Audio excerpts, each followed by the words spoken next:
रात्रि को जब चांदी छिटक रही थी यमुना के किनारे, श्री कृष्ण ने वंशी के सर में सर भरकर गोपिकाओं को बुलाया। वंशी के सर में उन्होंने सर भरी आह्वान किया गोपिकाओं का। इससे पहले श्री भगवान कई बार अपने प्रिय गोपिकाओं को बुलाया करते थे। वंशी की कला में निपुण थे। अपनी वंशी के माध्यम से गोपिकाओं की तो बात क्या, गायों तक के नाम रखे हुए थे, नाम ले लेकर पुकारते थे। जिनके नाम लेते वो गोपियाँ, वो गैयाँ भागी चली आती भगवान के पास। पर आज की रात के समय भगवान ने अपनी वंशी पर अस्पष्ट तान छोड़ा। ये स्पष्ट नहीं था कि वो किसको बुला रहे हैं। उनका ये निमंत्रण सभी गोपिकाओं के लिए था। अब ये देखता था कि नाम तो लिए नहीं, वंशी के सर में आवाहन मंत्र पढ़े हैं, बोले हैं, कौन कौन आएगा। सबको आने की छूट दे दी गई, सबको आने की स्वतंत्रता दे दी गई।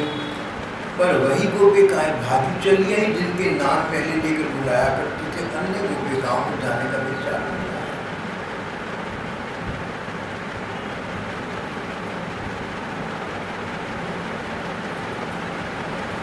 अवसर तो भगवान ने सबको समान दे दिया।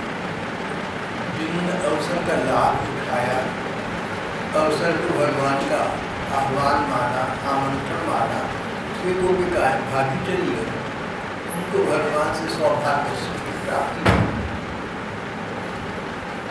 इक्वालिटी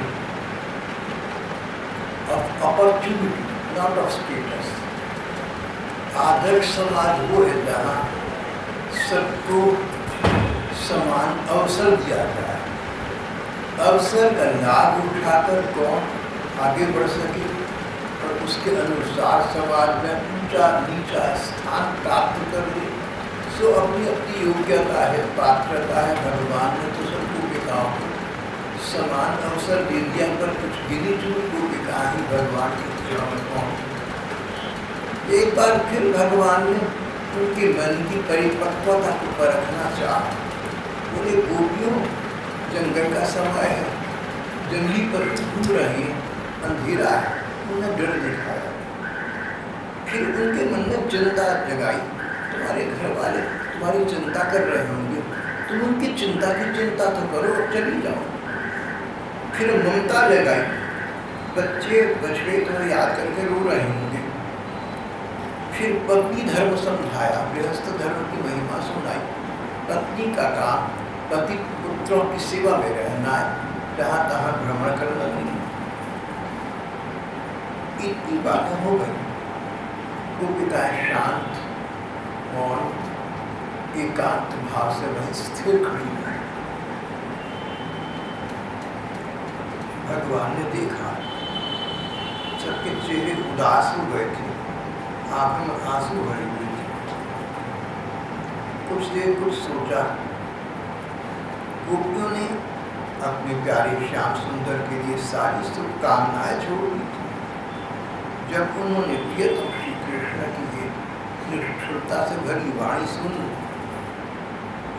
धीरे धारण किया और गदगद वाणी से कहने लगी, श्री कृष्ण, इस प्रकार निष्ठुरता की बात तो तुम्हें नहीं कहनी चाहिए। अपने घर वालों के इष्ट मित्रों के रूप में, पति परिवार के रूप में हम तुम्हारी सेवा कर रहे थे। उन्हें तुम्हारा ही रूप देख रही थी। अब तुम सामने स्वयं आ गए हो, तो हमें संसार में क्या लेना है। हम तो तुम्हारी हो चुकी हैं, सदा सदा के लिए तुम्हारे चरण प्रांत में आ गए। भगवान, अब तक के भक्तों ने तुम्हारे चरणों की शरण ग्रहण की, उनके सारे कर तुमने मिटा दिए। हम भी तुम्हारी सेवा की इच्छा से सब कुछ छोड़कर तुम्हारे पास आ गए हैं। हम पर भी कृपा करो, हमें भी अपनी कृपा प्रसाद का भागी बनाओ। तत्सुंदरस्मितनिरीक्षणतीव्रता तत्तात्मना पुरुषभूषण देहि दास्यम। हमें समानता का अधिकार नहीं चाहिए। देहि दास्यम, हमें तो तुम अपनी किंकरी बना लो, अपनी चेरी बना लो, अपनी दासी बना लो, अपनी सेविका बना लो। हमारा मन तुम्हारे प्रति इतना अनुरक्त हो चुका है कि अन्य कोई कार्य करने के लिए हमारे पास अब समय नहीं रहा। घर के काम करें, अपने काम करें, सगे संबंधियों के काम करें, इसी के लिए कुछ करने का तो मन हमें अवकाश नहीं देता। श्री कृष्ण, सच बात तो ये है, तुम्हारे तात्पर्यों में हम इतनी लग चुकी, हमारा मन इतना अनुरक्त हो चुका कि अब तो अगर हम चाहें तो तुम्हारी पूजा, तुम्हारा भजन ये भी नहीं कर सकते। तुम्हारे आराधना के लिए भी हमारे पास अब अवकाश नहीं है।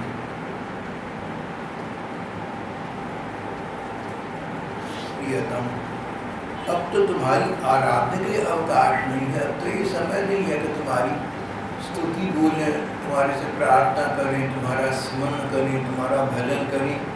ये सब भी मन नहीं रहा। तुम मन में ऐसे बस गए तो अतिरिक्त कुछ रहा ही नहीं। क्या पूजा, क्या अर्चन रे, क्या पूजा, क्या अर्चन रे। मेरी श्वासें करती रहती नित जिसका अभिनंदन रे।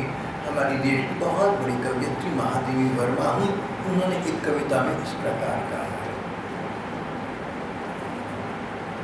उन्होंने कहा, मैं तुम्हारी पूजा अर्चना क्या करूं, मेरी तो श्वासों में तुम्हारा नाम बसा हुआ है, हर सांस में तुम्हारा नाम। मैं पूजा उपासना अलग से बैठकर क्या करूं। भगवत प्रेम की उच्चतम स्थिति का गोपिकाओं ने उसको इंगित किया। प्रियतम, तुम्हारा सुंदर मुखकमल जिस पर घुंघराली अलके झलक रही, तुम्हारी कमनीय कपूर जिन पर सुंदर सुंदर कुंडल अपना अनंत सौंदर्य बिखेर रही हैं, तुम्हारी ये मधुर अधर जिनकी सुधा को मिल जाने वाली है, तुम्हारी ये मनोहारी चितवन जो मंद मंद मुस्कान से उल्लसित हो रही है, तुम्हारी ये दोनों भुजाएं जो हमें अभयदान देने में अत्यंत उदार हैं, और तुम्हारा वक्षस्थल श्री लक्ष्मी जी का क्रीडास्थल, उसको देखकर हम सब तुम्हारी दासी हो गए।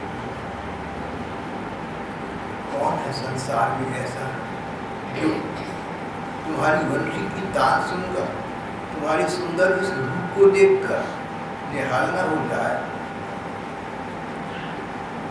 तुम्हारी सुंदरता अपने एक बूंद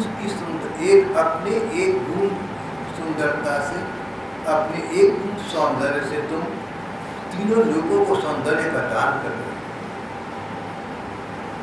श्री कृष्ण का सौंदर्य गोपिकाएं कहती है ऐसा है कि अगर श्री कृष्ण की रूप सुंदरता को एक सागर माना जाए, महासमुंदर माना जाए, तो समुद्र की एक बूंद जितना होती है, अगर श्री कृष्ण की सुंदरता के सागर की इस एक बूंद का मुकाबला करें तो तीनों लोकों में आकाश, तीनों लोकों में स्वर्ग, पृथ्वी और पाताल, सारे तीनों लोगों में अगर सुंदरता को समन्वित कर दे, एकत्रित कर दे, तो भगवान के सौंदर्य की एक बूंद के बराबर फिर भी नहीं लगता। इतनी सुंदर है श्री कृष्ण। इस प्रकार की तुम्हारी सुंदर मूर्ति को देखकर भला कौन ऐसा है जो सिद्धांतों की बात करे, जो तुम्हें नेत्रों से निहार कर मर्यादा से विचलित न हो जाए, जो तुम्हें अनुरक्त न हो जाए।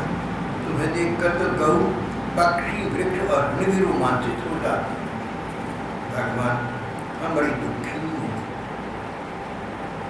ये स्पष्ट ही है कि तुम दीन दुखियों पर बड़ा प्रेम करते हो, बड़ी कृपा करते हो।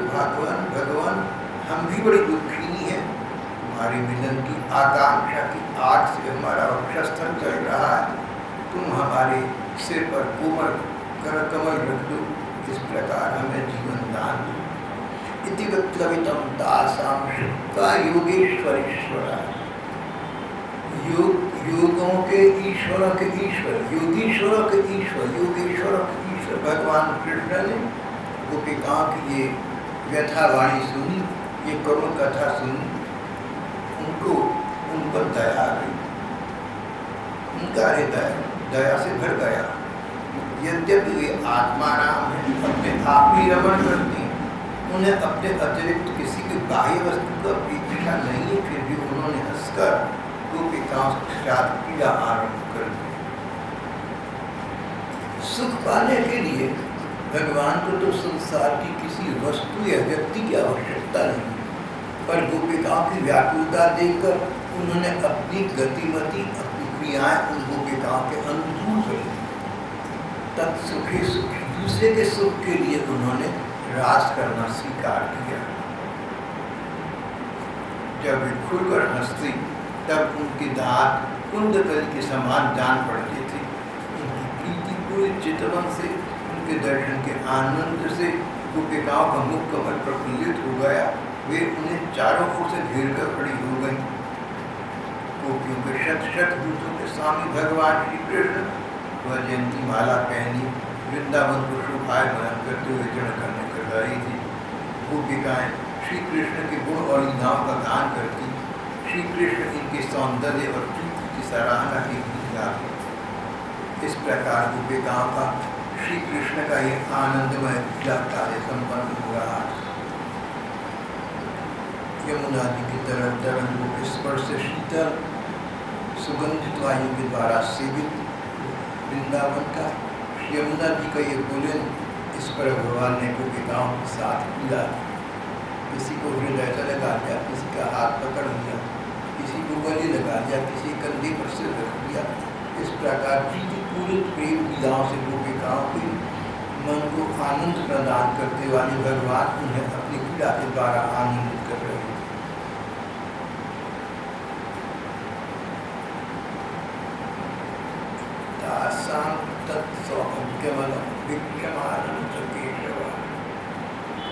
विचित्र बात, श्री कृष्ण के मिलन सुख की, उनकी सेवा सुख की प्यासी गोपिकाएं वर्षों से उनकी प्रतीक्षा हर पल हर क्षण कर रही थी और आज उनसे मिलन हो गया। उनकी भगवान ने उन्हें अपना प्रणय प्रदान किया, कंठ लगा लिया, हृदय से लगा लिया, हाथ पकड़ लिया। गोपिकाओं के मन में विचार आया, अरे भगवान हमें अपना स्पर्श प्रदान करना है। ब्रह्म संस्पर्श की प्राप्ति बड़े बड़े योगियों, बड़े बड़े यतियों, तपस्वियों को नहीं हो पाती। संसार में तीन लोगों में सबसे अधिक सौंदर्य, सबसे अधिक सौभाग्य हम गोपिकाओं का है, जिन्हें साक्षात भगवान श्री कृष्ण अपनी प्रीति से अनुप्राणित करना है। इतना विचार गोपिकाओं को आया, बड़ा ठीक विचार था। ब्रह्म संस्पर्श की प्राप्ति, भगवान के स्पर्श की प्राप्ति बड़ी कठिन है। यहाँ इन गोपिकाओं को भगवान कृष्ण की सेवा सुख की प्राप्ति पूर्ण रूपेण प्राप्त हो रही थी। गोपिकाओं को ये विचार आना तो सहज था, स्वाभाविक था। संसार की सबसे अधिक सौभाग्यवती महिलाएं तो हम हैं, जिन्हें साक्षात भगवान का स्पर्श प्राप्त हो रहा है। जहाँ सुख के सागर में, जहाँ सुख के आनंद के प्रवाह में ये विचार आ गया कि हमारा सुख बड़ा उत्तम सर्वोच्च है, वहाँ सुख आस्वादन में व्यवधान आ जाता है, बाधा पड़ जाती है। भगवान चाहते थे गोपिकाओं के रसास्वादन सतत बना रहे, अनवरत बना रहे, एक पल को भी उन्हें अपने विषय में कोई विचार ना आए। हम सौभाग्यवती हैं, ये सोचने का भी अवकाश बना, ये सोचने की भी क्या आवश्यकता जो है, सब कुछ है सामने। भगवान ने सोचा गोपिकाएं तो अपने सौभाग्य मत का विचार करने लगी, सबसे अधिक सौभाग्यवती है। प्रणय ग्रंथ ऐसा कहती है, प्रेम शास्त्र जो भगवान से संबंधित है, उनका ये कहना है कि किसी प्रकार का अपने मन में इतर विचार मत रखो। भगवान है तो भगवान से संबंधित ही मन में विचार रखो। हम सौभाग्यशाली ये भी मत सोचो, अपने विषय में कुछ मत सोचो, जो सोचता है भगवान के विषय में सोचो, श्री कृष्ण के विषय में। इस प्रकार का अभिनिवेश, इस प्रकार का प्रगाढ़ भाव के अपने भाग्य सौभाग्य का भी विचार न आए। किसी प्रेमिका को तभी होता है जब प्रेमी से उसका वियोग होता है। वियोग में कुछ नहीं सोचता। गोपिकाओं को अपने परम सुख से परमाह्लादित करने के लिए भगवान ने कुछ देर के लिए उन्हें वियोग का अवसर प्रदान किया, वे अंतर्धान हुए। गोपिकाओं के मध्य रहते रहते अचानक भगवान अंतर्धान हो गए। अंतर्हिति भगवान सही सही विधान करना। गोपिकाओं के मध्य रास विलास करते श्री कृष्ण अकस्मात अंतर्धान हो गए। गोपिकाओं की दशा विचित्र हो गई। उनका हृदय विरह की ज्वाला से जलने लगा। विरहित हो गई, भगवान से रहित हो गई। भक्ति काव्य में अभाव, भक्ति शास्त्रों में अभाव अनुपस्थिति, अभाव किसी की अनुपस्थिति को, गैर हाजिरी को महसूस करना, उसमें दुख पाना। जिस व्यक्ति को हम प्राणपण से चाहते हैं वो व्यक्ति हमारे साथ नहीं है, फिर तो सारा संसार भी तो क्या नहीं है। तुम सामने है तो सब कुछ है, वरना ये चमन वीराना है। ऐसी स्थिति प्रेमी हृदय भी हो जाती है। तो प्रियतम का अभाव, प्रियतम की अनुपस्थिति प्रेम काव्य में, प्रणय काव्य में दो प्रकार की मानी गई है, एक विरह और एक वियोग। प्रायः लोग दोनों को एक ही समझते हैं। बड़े बड़े विद्वान दोनों को पर्यायवाची समझते हैं, एक के स्थान पर दूसरे का प्रयोग करते हैं, पर दोनों में अंतर बहुत बड़ा है। जिनको प्राप्त है उनको तो इस अंतर का बोध है, अनुभव है, बहुत बड़ा अनुभव। विरहित होना, किसी के से रहित होना, और वियोग जिसके साथ योग हुआ था, मिलन हुआ था, उससे वंचित होना। दोनों बातें बहुत अलग अलग है। हम किसी व्यक्ति से रहित हैं, ये एक बात है। पहले उससे योग हुआ था, मिलन हुआ था, प्रेम वार्ताएं थी, अब दूर हो गए, ये बहुत अधिक मन के कष्ट की स्थिति। मिलने के बाद फिर बिछुड़ जाना। गोपिकाओं का भगवान के साथ अब ये संपर्क, वियोग का संबंध आरंभ हो गया था। उन्होंने भगवान का संस्पर्श प्राप्त किया था, भगवान ने उन्हें हृदय से लगा लिया था। वही भगवान अब उन्हें छोड़कर चली गए थे। गोपिकाओं की हृदय वियोग की ज्वाला से जलने लगा। उन्हें भगवान की एक एक करके सभी बातें याद आने लगी। भगवान हमें देखकर मुस्कुराती हैं तो उनकी मुस्कान में कितना जादू भरा होता है, कितना प्रेम भरा होता है। भगवान का वार्तालाप करने का, हमसे बातचीत करने का ढंग अनोखा है। अनेक प्रकार की लीलाओं और श्रृंगार रस की भावभंगियों ने गोपिकाओं के चित्त को चुरा लिया था। वे मतवाली हो गई, कृष्णमय हो गई। श्री कृष्ण के अभाव में गोपिकाएं मतवाली, उन्मादी हो गई, मानो पागल हो गई। श्री कृष्ण के विरह वियोग को सहन न कर पा रही थी, इसलिए मनोवैज्ञानिक स्तर पर उन्होंने अपने को ये समझा लिया कि हम ही श्री कृष्ण हैं। ये प्रेम की विचित्र स्थिति थी। श्री कृष्ण का वियोग उनके लिए असहनीय था। अगर उनका मन ये स्वीकार कर ले कि सचमुच हम श्री कृष्ण विरहित हो गई हैं, तो उनके प्राण शरीर से त्याग पत्र भी देंगे, प्राण फकीर हो जाएंगे। उन्होंने बहुत अनजाने मन से, अपने अनजाने में अपने को ये समझा लिया अगर नहीं कृष्ण कहाँ चले गए, कृष्ण तो हमारे बीच, हम सभी तो कृष्ण हैं। तादात्म्य की तंत्रों की ऐसी स्थिति परिपूर्ण तादात्म्य को गोपिकाएं प्राप्त हो गई। उसको लगा कि हम ही कृष्ण हैं और जो जो लीलाएँ भगवान ने कृष्ण ने की थी, जो जो भगवान ने लीलाएँ की थी, उनका वे उन चेष्टाओं का अनुकरण करने लगी। अनुकरण करना, नकल करना, इमिटेट करना भगवान की गई लीलाओं का। गोपिकाएं अपने को भगवान मानकर अनुकरण करने लगी। प्रियतम श्री कृष्ण की चाल ढाल, हास विलास, दृष्टि, बोलना आदि में श्री कृष्ण की प्यारी गोपियाँ उनके समान ही बन गई। उनके शरीर में भी वही गतिमति, वही भाव भंगी उतर आई।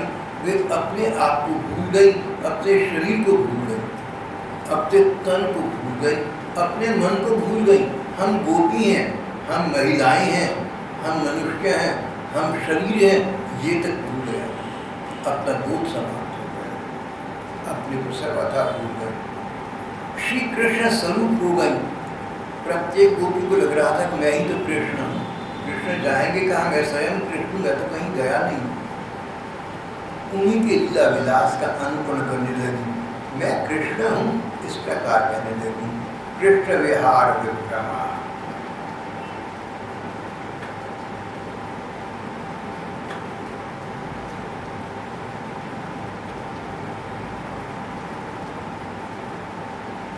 और फिर अपने को कृष्ण तो मान लिया, पर श्री कृष्ण का अन्वेषण न छूटा, उनकी खोज समाप्त नहीं हुई। शरीर मानो प्राणहीन हो गए थे। श्री कृष्ण के बिना शरीर निश्चल निढाल हो रहे थे। उसके बावजूद फिर भी उन्होंने भगवान को खोजने के लिए वन वन का अन्वेषण किया। उन्हीं के गुणों का गान करती हुई मतवाली होकर एक वन से दूसरे वन में, एक झाड़ी से दूसरी झाड़ी में जा जाकर श्री कृष्ण को खोजने लगी। सुखदेव जी कहते हैं, परीक्षित, श्री कृष्ण कहीं दूर थोड़े गए थे। श्री कृष्ण तो साक्षात भगवान है, सारे संसार में भगवान है, जड़ पदार्थों में भगवान है, पहाड़, नदी, पत्थर, इनमें भी भगवान है, और चेतन जगत में पशु पक्षी और प्राणी, इनमें भी भगवान है। भगवान कहीं जा तो सकते, भगवान तो सर्वव्यापक तत्व का नाम है। वे वहीं थे, उन्हीं में थे, परंतु गोपिकाओं को दिख नहीं रहे थे। वे पेड़ पौधों से उनका पता पूछने लगे। पहले वृक्षों से पूछा,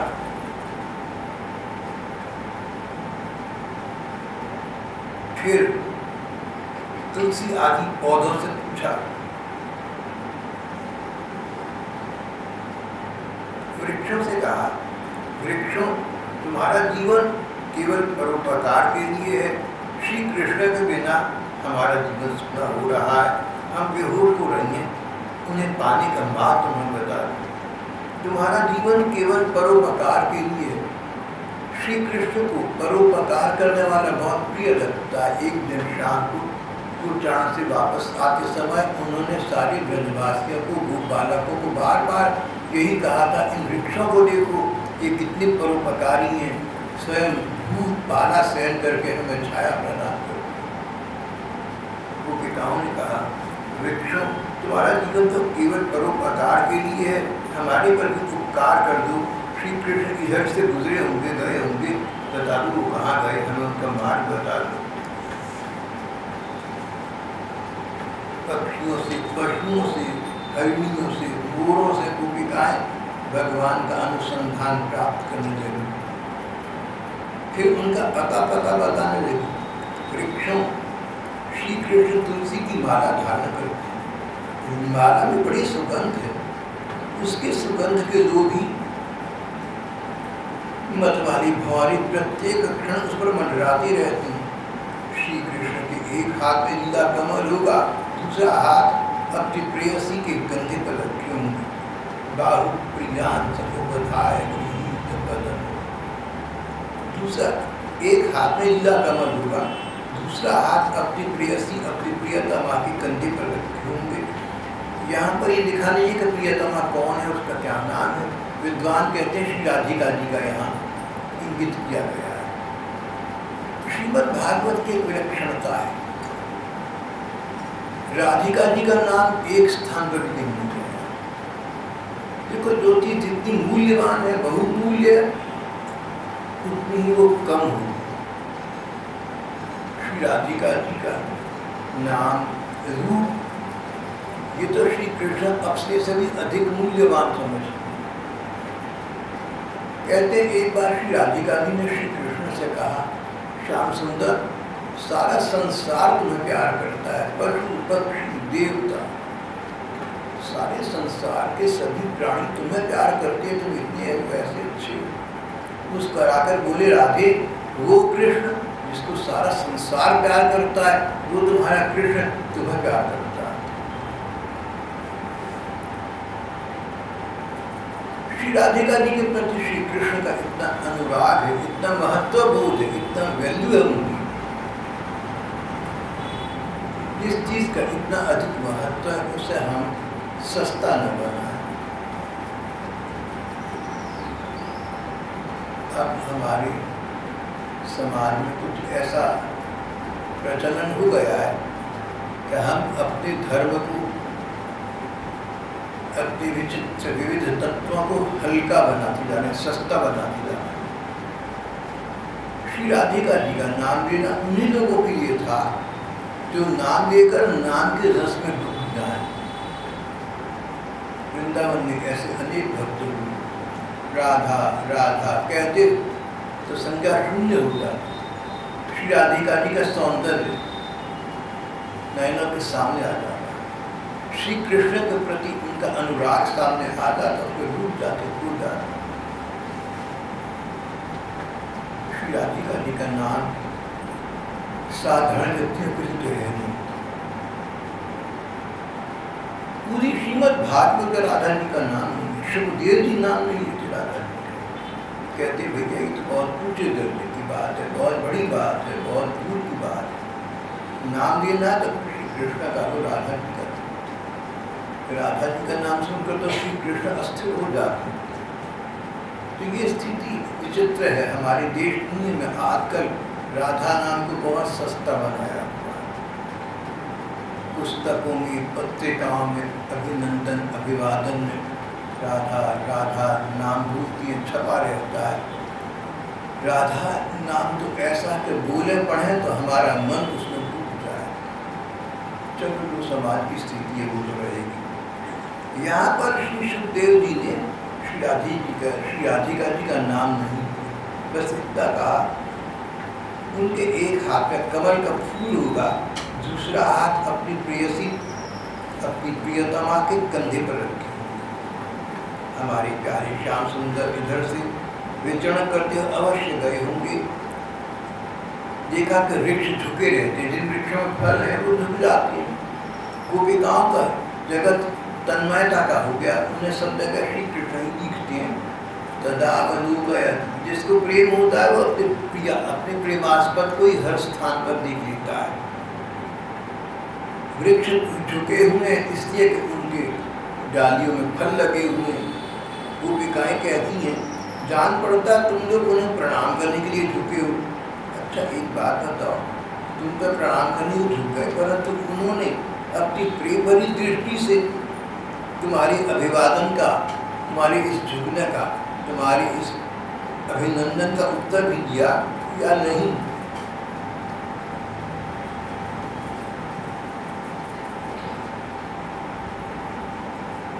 इस प्रकार मतवाली गोपियां प्रलाप करती हुई श्री कृष्ण को ढूंढ रही थी।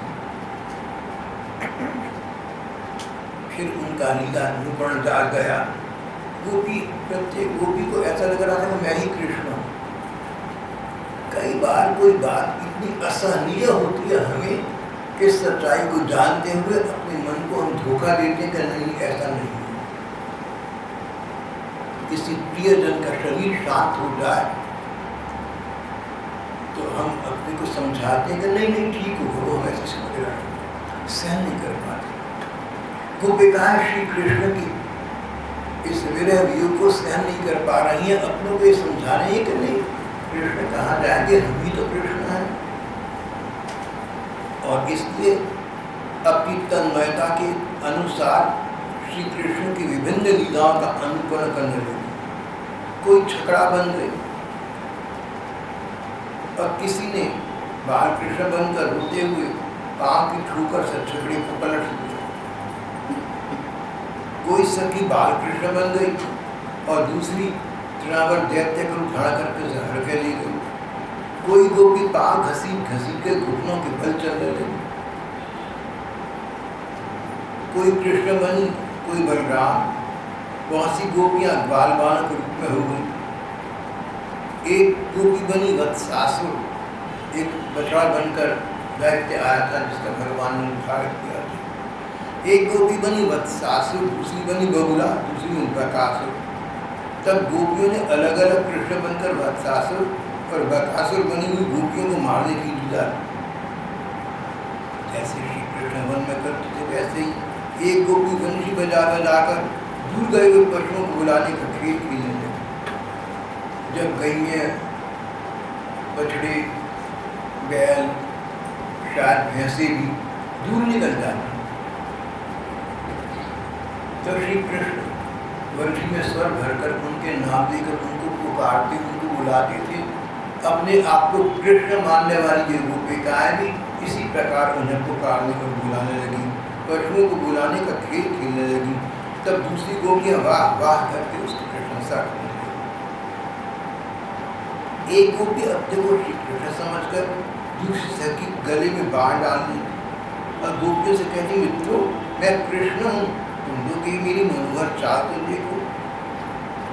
कृष्णो हम पश्यत गतिम ललिता इति तन्मना, इतना तन्मय हो गई। कोई अन्य गोपी कृष्ण बन गई, बोली ब्रजवासियों तुम लोग आंधी पानी से मत डरो, मैंने उससे बचने का उपाय निकाल लिया है। ये कहकर गोवर्धन पर्वत को उठाने का अभिनय करने लगी।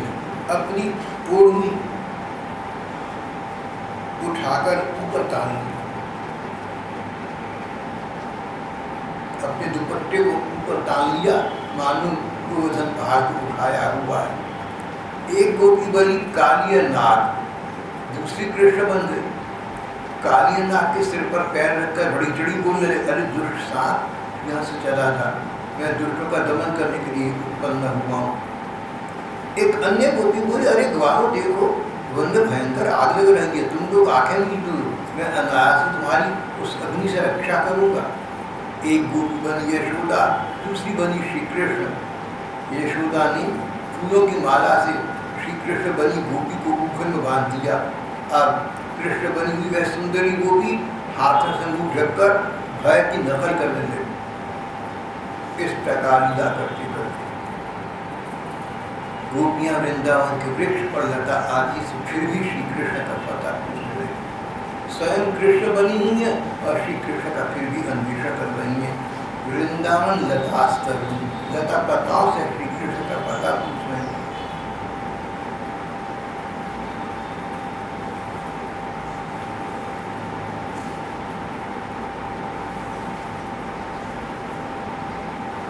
इस प्रकार श्री कृष्ण को खोजते खोजते जब गोपिकाएं और आगे बढ़ी तो उन्हें श्री कृष्ण के साथ किसी गोपी के चरण चिन्ह दिखाई दिए। अब उन्हें एक ऐसा स्थान उन्हें खोजते खोजते आया, मार्ग में देखा कि श्री कृष्ण के चले जाने के चरण चिन्ह बने। भगवान जहाँ जाएंगे उनके चरणों में कुछ चिन्ह हैं, वो जमीन पर पृथ्वी पर अंकित हो जाएंगे, रीति में उभर आएंगे। अरे हमारे कृष्ण इधर से होकर गए, उनके चरण चिन्ह स्पष्ट दृष्टिगोचर हो रहे हैं, साथ में उनके कोई गोपी भी है।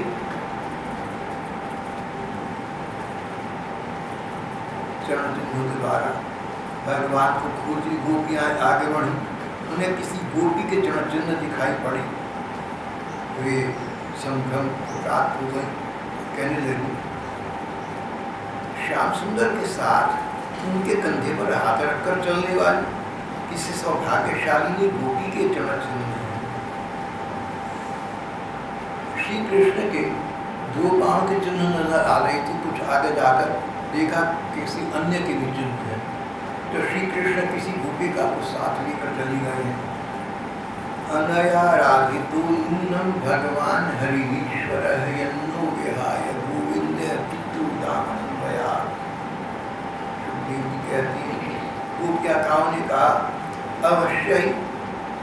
सर्वशक्तिमान भगवान कृष्ण की ये आराधिका होगी। आराधिका, आराधना करने वाले, पूजा करने वाले, पूजा अवश्य ही श्री कृष्ण की ये आराधिका होगी। यन्नो विहाय गोविंद गीतो यामनद्वया, जिससे प्रसन्न होकर प्राणपारी श्याम सुंदर ने हमें छोड़ दिया और इसे अपने साथ लेकर। यहाँ पर शब्द प्रयोग किया है अनया आराधितो नूनम, आराधितो नूनम, अवश्य ही ये उनसे आराधित है। विद्वान कहते हैं कि यहाँ पर श्री राधिका जी को ही आराधिका बताया गया है। अवश्य ही ये कोई श्री कृष्ण की आराधिका होगी, आराधना करने वाली होगी, उपासना करने वाली, विशेष पूजा करने वाली होगी। तो ये आराधिका सचमुच श्री राधिका की है, ऐसा विद्वानों का कहना है। जिस एक गोपी को साथ ले गए थे कि वही गोपी है, कि वही श्री राधिका जी। प्यारी सखी, श्री कृष्ण अपने चरणों से जिस रंग का स्पर्श कर देती हैं वे धन्य हो जाती है, उसके अहोभाग्य हैं। शिव जी, ब्रह्मा जी, लक्ष्मी जी आदि भी अपने अशुभ नष्ट करने के लिए श्री कृष्ण के चरण रज को अपने सिर पर धारण किया करती हैं।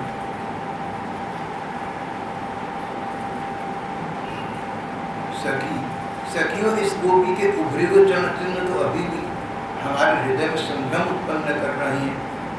गोपिका आगे बढ़ तो देखा न लक्षण के पदान्यत्र तस्यान्नं त्रिनाथपुरे। कुछ और गोपिकाएं आगे बढ़ तो देखा कि यहाँ तो उस गोपी के पाप नजर नहीं आती। मालूम होता है यहाँ प्यारे श्री कृष्ण ने देखा होगा कि मेरे प्रेयसी के सुकुमार चरणों में घास की नोक बढ़ती है, उन्होंने उसे अपने कंधे पर चढ़ा लिया होगा। देखो देखो, यहाँ प्यारे कृष्ण के चरण चिन्ह अधिक गहरे हैं, बालू में धंसे हुए हैं। अवश्य ये किसी भारी वस्तु को उठा कर ले गए हैं, उसी के बोझ से उनके पांव जमीन में धंस गए हैं। वो न हो, उन परम प्रेमी श्री कृष्ण ने अपनी प्रियतमा को यहाँ अवश्य अपने कंधे पर चढ़ाया हुआ। देखो देखो, परम प्रेमी श्री कृष्ण ने फूल चुनने के लिए अपनी प्रियतमा को यहाँ नीचे उतार दिया और स्वयं उसके लिए फूल तोड़े हैं। उचक उचक कर फूल तोड़ने के कारण उनके पंजे तो धरती में गड़े हुए हैं, एड़ी का पता ही नहीं है। परम प्रेमी श्री कृष्ण ने यहाँ अपनी प्रियतमा के केश संवारे हैं। देखो, अपने चुने हुए फूलों को प्रियतमा श्री राधिका, प्रियतमा की चोटी में घूमने के लिए वे अवश्य यहाँ बैठे होंगे। गोपिकाएं ऐसा सोच रही हैं कि जो गोपी भगवान के साथ चली गई, चरण चिन्ह स्पष्ट नजर आ रहे हैं, सारी स्थिति स्पष्ट है। ये गोपी श्री कृष्ण की परम प्रेयसी, परम प्रियतमा की गोपी। सुखदेव जी कहते हैं, परीक्षित, भगवान कृष्ण तो आत्मा राम है। आत्मा राम, अपने आप में रमण करने वाला। जैसे कितना भी ठंडी रात क्यों ना हो, अंधेरी, कितनी भी ठंडी हवाएं क्यों ना चल रही हो, अग्नि को गरमाई के लिए कहीं जाना नहीं पड़ता। आत्मा राम, अपने से सुख पाना, बाहरी जगत से नहीं। हम लोग बाहरी जगत से सुख पाते हैं, हम लोग बाहरी जगत से दुख पाते हैं। अपने तन मन के अतिरिक्त कुछ चाहिए हमें सुख या दुख पाने के लिए। श्री कृष्ण भगवान है, उनके साथ ऐसा नहीं है। वो तो आत्मा राम है, आत्मा अपने आप में रमण करती हैं। सुख पाने के लिए उन्हें किसी वस्तु या व्यक्ति की आवश्यकता नहीं है। जैसे अग्नि को आग तापने की जरूरत नहीं है, चाहे कितनी ठंडी रात हो। इस प्रकार श्री कृष्ण आत्मा राम, वे अपने आप ही संतुष्ट हैं, अपने आप में पूर्ण हैं।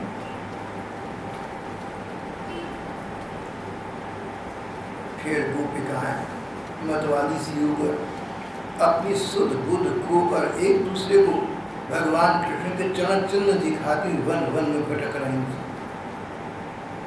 उधर भगवान कृष्ण इन गोपियों को वन में छोड़कर जिस भाग्यवती गोपी को एकांत में ले गए थे, उससे समझा कि मैं समस्त गोपियों में श्रेष्ठ हूँ। गोपिकाओं को अन्यों को छोड़कर भगवान मुझे ले गए। बात तो सच थी, भगवान जिसको लेकर जाए उसका सौभाग्य तो है, लेकिन फिर वही बात हो गई, ये सुख के आस्वाद में बाधा है। भगवान कृष्ण ब्रह्मा जी और शिव जी के भी शासक है। वह गोपी कहने की प्यारे कृष्ण, मैं थक गई, मुझसे अब और चला नहीं जाता, मेरे सुकुमार पांव थक गए हैं, अब तुम जहाँ चलना चाहो मुझे अपने कंधे पर चढ़ा कर ही चलो। भगवान ने कहा, प्यारी तुम मेरे कंधे पर चढ़ो। ये सुनकर जो ही वो गोपी उनके कंधे पर चढ़ने लगी, श्री कृष्ण अंतर्धान हो गए। नाथ रमण पृष्ठ क्वासी क्वासी महारुद्र दास्यास्ति कृपणाया भी सखी दर्शय सन्निधि। नाथ, हे रमण, हे प्रियतम, तुम कहाँ हो मेरे सखा, मैं तुम्हारी दीनहीन दासी हूँ, शीघ्र ही मुझे अपने सामीप्य का अनुभव कराओ, मुझे दर्शन प्रदान करो। इस प्रकार गोपियाँ भगवान के चरण चिन्हों के सहारे उनके जाने का मार्ग ढूंढती वहाँ पहुँची। थोड़ी दूर से उन्होंने देखा कि उनकी सखी अपने प्रियतम के वियोग से दुखी होकर अचेत पड़ी। तब उन्होंने उसे जगाया और उसने भगवान से जो सम्मान प्यार किया, सम्मान प्राप्त किया था, इन सबको बताया। उसने ये भी कहा कि यूँ ही मैंने उनसे कह दिया कि मुझे कंधे पर चलो, मुझे ये नहीं कहना चाहिए था, तभी तो भगवान अंतर्धान हो गए। उसकी बात सुनकर गोपियों के आश्चर्य की सीमा रही। श्री कृष्ण